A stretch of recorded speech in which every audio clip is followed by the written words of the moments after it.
beserta teman-teman forum Kiai Muda Nusantara Jawa Timur melaporkan Firdaus Nugroho terkait pernyataan kalau tidak percaya dukun maka syahadatnya batal. Pernyataan itu sangat menyakiti hati kami selaku umat agama Islam. Jadi saya datang ke Polda Jatim melaporkan Firdaus agar supaya cepat diproses secara hukum, dan Firdaus ini saya minta segera minta maaf ke semua umat agama Islam. Harusnya Firdaus ini minta maaf ke semua umat agama Islam. Malahan Firdaus ini menentang Gus Miftah selaku figur di umat agama Islam. Jadi saya minta ke Firdaus segera minta maaf ke semua umat agama Islam, utamanya ke Gus Miftah sendiri harus meminta maaf. Gus Miftah ketemu atau nggak ketemu kan prosesnya tetap jalan, gitu loh. Toh Gus Irfan juga nggak minta ketemu sebenarnya gitu, tapi beliau bilang kalau memang Gus Miftah membenarkan bahwa ceramahnya dia yang mengata-ngatai istri dukun itu jelek-jelek atau brongos itu dibenarkan menurut agama Islam, ya itu dia minta keluarkan fatwanya, minta dikeluarkan rujukannya kitab apa yang membenarkan ceramahnya Gus Miftah yang ngata-ngatai dukun, orang nggak waras ya kan, yang datang ke dukun nggak waras, nggak normal ya, namanya juga paranormal. Yang seperti itu, hujatan-hujatan itu apakah ada di kitab? Ya, kitab mana rujukannya? Makanya dia mau ngajak debat Miftah. Kalau memang Miftah ada kitabnya menggunakan itu, Gus bahkan bersedia untuk dipertemukan di televisi manapun katanya. Bahkan mungkin masuk televisi dunia nggak masalah.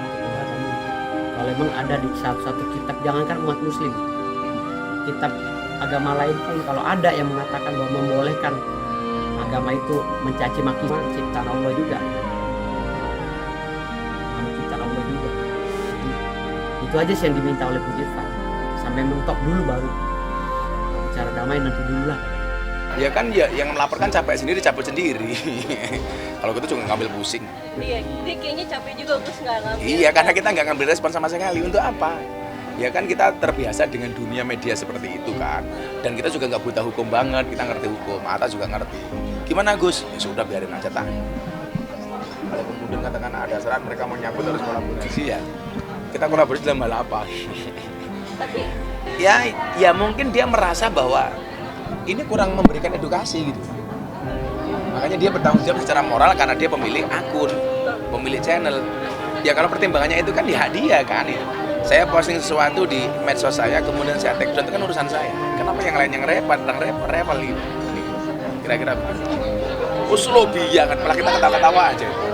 Jadi kalau ada video baru kita di TikTok atau di Instagram, saya kirim ke Atta, ketawa. Enggak, artinya ketika tahu dilaporkan Sama sekali nggak ada sakit-sakitnya, ya biasa aja. Makanya saya tidak terlalu menanggapi gitu loh. Lah kalau saya nanggapi yang kemudian orang berpendapat tanpa dasar untuk apa? Kan gitu. Makanya kalau kita harus menanggapi harus pakai dasar. Ketika semua udah punya masalah dengan gue, haram gue untuk menghubungi mereka. Gue harus berprinsip bahwa kalau gue kasus kita haram untuk menghubungi yang lawan, apapun alasan. Apa alasannya untuk mencintai pada dukun? Makanya banyak orang yang sok tahu menjabarkan hadis dan firman Allah Subhanahu wa taala tentang dukun tadi. Sok tahu, banyak yang sok tahu.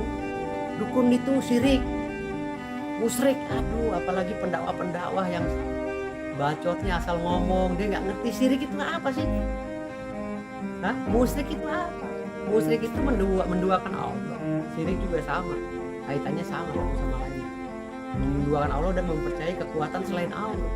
Selama kita tidak mempercayai kekuatan selain Allah, ya, selama tidak menduakan Allah, mau kegiatan apapun sah-sah saja, nggak mesti dukun. Misalnya kita nih pergi ke dokter, berobat, sakit gigi kita nih, atau nyampe dokter disuntik, set, spontan langsung sembuh. Wih, hebat nih dokter. Itu aja udah syirik ngomong begitu. Kita nggak ngomong takut, subhanallah, berkat Allah subhanahu wa ta'ala melalui dokter ini. Itu baru nggak syirik. Tapi kalau, wih hebat banget nih dokter, ini enak nih dokter di sini nih, jago nih. Akhirnya lupa kekuatan Allah itu. Akhirnya syirik dia. Itu mana syirik tuh seperti itu. Jadi dikit-dikit kahin. Kahin itu orang yang melakukan kegiatan supranatural, kegiatan perdukunan yang merugikan orang seperti sifat bahwa kayaknya kita akan mengarah kepada kecantikan berkas deh. Sahadatnya, nah itu justru berpotensi, menurut saya berpotensi ada celah hukum bagi mereka. Ini saya pikir tafsir yang sangat-sangat menyimpang. Saya tidak secara spesifik mengomentari mereka, tapi ada hadis yang bunyinya adalah man fasral Quran bi ra'yi falyatabawa maq'adahu minan nar. Barang siapa menafsirkan Al-Quran dengan sesuai kemampuan akalnya sendiri, maka siap-siap mengambil tempat di api. Jadi nggak sembarangan orang menafsirkan Quran atau menafsirkan hadis. Yang ini bahaya gitu. Yang ini bahaya. Maka saya pikir ketika orang tidak percaya dengan dukun kemudian batal syahadatnya, ini dari mana dasarnya? Dari mana dasarnya? Justru syahadat itu kan artinya pengesahan, pengakuan kepada Allah, pengakuan bahwa Muhammad adalah Rasulullah. Sehingga kemudian kalau kita tidak percaya dukun justru batal. Justru sebaliknya, kalau kita percaya dukun malah bisa batal syahadatnya. Jangan dibalik itu. Itu apa yang bisa? Makanya ada hadis yang bunyinya jadidu imanakum bi qouli la ilaha illallah Muhammadur Rasulullah. Perbaharulah imanmu dengan kalimat la ilaha illallah Muhammadur Rasulullah. Artinya selama ini yang kita sampaikan itu berbasis dalil, berbasis hadis, berbasis ayat, tidak serampangan. Dan memang orang yang nggak percaya dengan adanya dukun itu syahadatnya bakal batal. Karena 10 kategori yang membatalkan syahadat itu diantaranya ya tidak mempercayai, tidak menjalankan apa perintah Allah. Kan gitu, bukan saja murtad ya, tapi tidak menjalankan saja perintah Allah, syahadatnya sudah bisa batal. Gitu loh. Perintah Allah itu yang mempercayai qadar dan qadar itu tadi, qadar iradat atau takdir. Ya dia jadi dukun, ada akte pendiriannya. Ya kita harus percaya akan adanya mereka di tengah-tengah kehidupan kita. Makanya kalau nggak percaya itu berarti nggak percaya dengan apa yang diperintahkan dalam rukun Islam dan rukun iman. Gitu. Salah satunya yaitu tadi qadar dan iradat, qadar dan qadar. Jadi ada 10 kategori yang membatalkan syahadat. Bukan keluar dari Islam ya, batalkan, dan kita harus syahadat lagi. Gitu loh, syahadat lagi. Jadi artinya di sini ya kita jangan egois juga. Soalnya juga ngaku umat Islam tapi nggak jalankan rukun iman, rukun Islam juga tetap aja syahadat lu batal.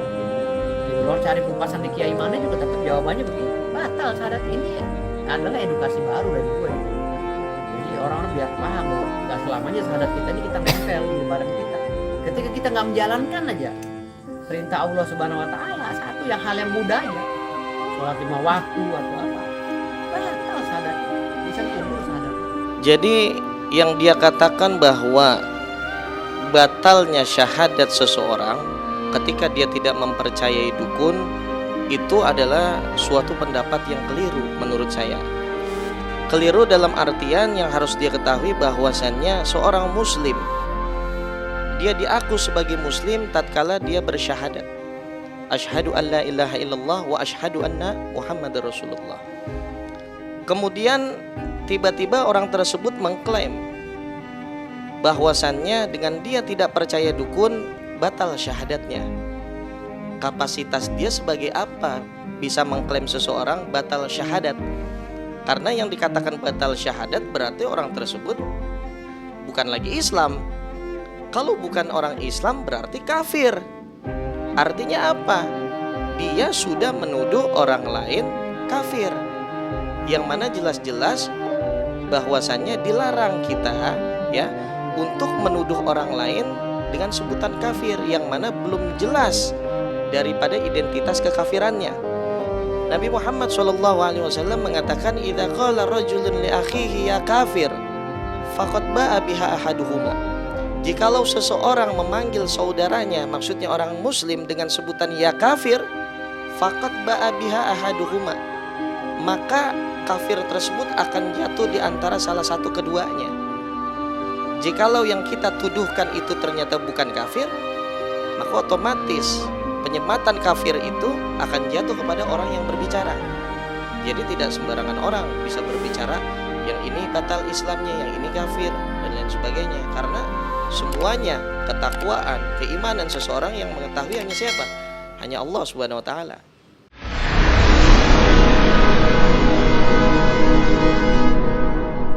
Jadi jangan lupa untuk subscribe Cumi Cumi. Ditekan ya tombol lonceng merahnya.